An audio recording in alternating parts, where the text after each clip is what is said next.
ইরানের সমাজ কাঠামোয় নারীদের জীবন যেন এক অবিরাম সংগ্রামের নাম। 1979 সালের ইসলামী বিপ্লব পরবর্তী সময় থেকে আজ পর্যন্ত ইরানি নারীরা যে চরম চাপের মুখে বসবাস করছেন তার মূলে রয়েছে কঠোর ধর্মীয় আইন, পিতৃতান্ত্রিক সমাজ ব্যবস্থা এবং বৈষম্যমূলক আইনি কাঠামো।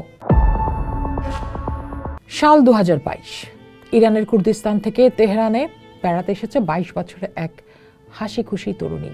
নাম মাশা আমিনি।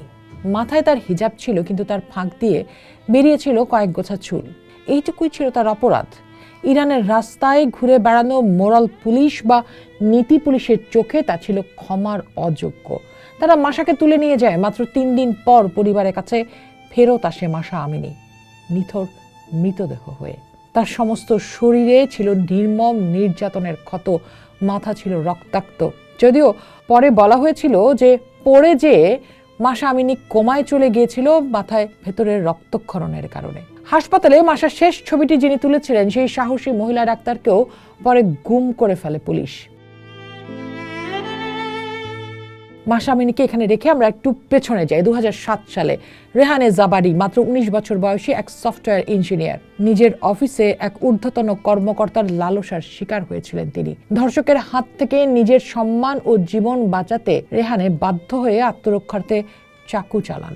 ধর্ষক মারা যায়, কিন্তু ইরানের আদালত রেহানের ধর্ষণকে আমলেই নেয়নি। উল্টো 2014 সালে তাকে খুনের দায়ে ফাঁসিতে ঝুলিয়ে হত্যা করা হয়। রেহানের মা শোলে পাকরান আজ জীবন কেঁদেছেন। আজও তিনি মেয়ের ন্যায় বিচারের দাবিতে লড়াই করে যাচ্ছেন। আরেকটি নাম আতিফি সাহালি। পিতৃমাতৃহীন এক অনাথ কিশোরী। মাত্র 15 বছর বয়সে পুলিশকে গিয়ে সে জানায় 51 বছরের এক লোক তাকে 3 বছর ধরে লাগাতার ধর্ষণ করছে। কিন্তু অবাক করার বিষয় কি জানেন? পুলিশ ধর্ষককে নয়, গ্রেফতার করে 15 বছরের ধর্ষিতা আতিফিকে। বিবাহ বহির্ভূত সম্পর্কের মিথ্যা অভিযোগে তাকে 100 ঘা বেত্রাঘাত করা হয়।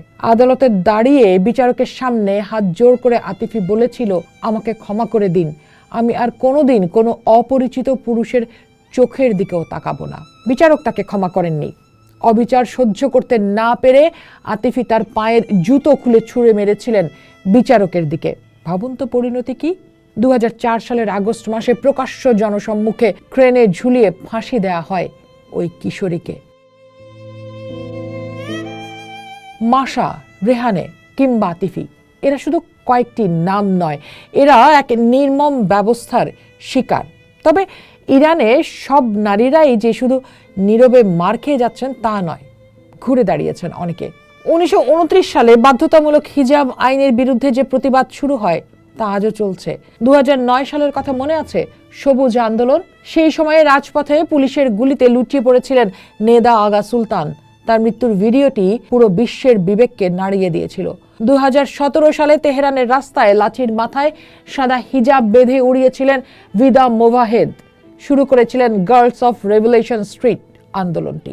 2019 সালে আরেক তরুণী সাহার খেদোয়ারি, যাকে সবাই ব্লু গার্ল বলে চেনে, শুধু মাঠে বসে ফুটবল খেলা দেখার অপরাধে তাকে কারাদণ্ড দেয়া হতে পারে এই ভয়ে তিনি আদালতের সামনে নিজের গায়ে আগুন ধরিয়ে দিয়েছিলেন। এরপর 2022 সাল, মাশা আমিনির মৃত্যুর পর নারী জীবন স্বাধীনতা স্লোগানে রাজপথে নেমে বুকের রক্ত দিয়েছেন হাদিস নাজাফি ও মিনু মাজিদির মতো অসংখ্য সাহসী নারী। ইরানের সমাজ কাঠামোয় নারীদের জীবন যেন এক অবিরাম সংগ্রামের নাম। 1979 সালের ইসলামী বিপ্লব পরবর্তী সময় থেকে আজ পর্যন্ত ইরানি নারীরা যে চরম চাপের মুখে বসবাস করছেন তার মূলে রয়েছে কঠোর ধর্মীয় আইন, পিতৃতান্ত্রিক সমাজ ব্যবস্থা এবং বৈষম্যমূলক আইনি কাঠামো। বিপ্লব পরবর্তী ইরানে নারীর পোশাক ও ব্যক্তিগত আচরণের উপর বাধ্যতামূলক বিধিনিষেধ আরোপ করা হয়। হিজাব পরাকে আইনের অংশ করা হয়, যা আজ পর্যন্ত বলবৎ। এই কঠোর মানদণ্ড না মানার অপরাধে 2022 সালে মাশা আমিনির মতো তরুণীর মৃত্যু ইরান জুড়ে এক বিশাল গণ আন্দোলনের জন্ম দিয়েছিল। এই ঘটনা প্রমাণ করেছিল রাষ্ট্রের আরোপিত নিয়মের বিরুদ্ধে নারীদের ক্ষোভ কতটা গভীরে। তবে নারীদের চাপের মুখে থাকার মূল কারণ কেবল পোশাক বা ধর্মীয় নিয়ম নয়, বরং এর শিকড় অনেক গভীরে, যা দেশটির আইনি কাঠামোয় স্পষ্ট। ইরানের আইনে পারিবারিক প্রধান হিসেবে বাবা, দাদা বা স্বামীকে সর্বময় ক্ষমতা দেওয়া হয়েছে। বিবাহ, ভ্রমণ কিংবা ব্যক্তিগত জীবনের গুরুত্বপূর্ণ সিদ্ধান্তের ক্ষেত্রেও একজন নারী তার পুরুষ অভিভাবকের উপর নির্ভরশীল। ফলে অনেক নারী পারিবারিক সহিংসতার শিকার হওয়ার পরও আইনের আশ্রয় নিতে পারেন না। দেশটিতে বিবাহ বিচ্ছেদ পাওয়া প্রায় অসম্ভব একটি প্রক্রিয়া।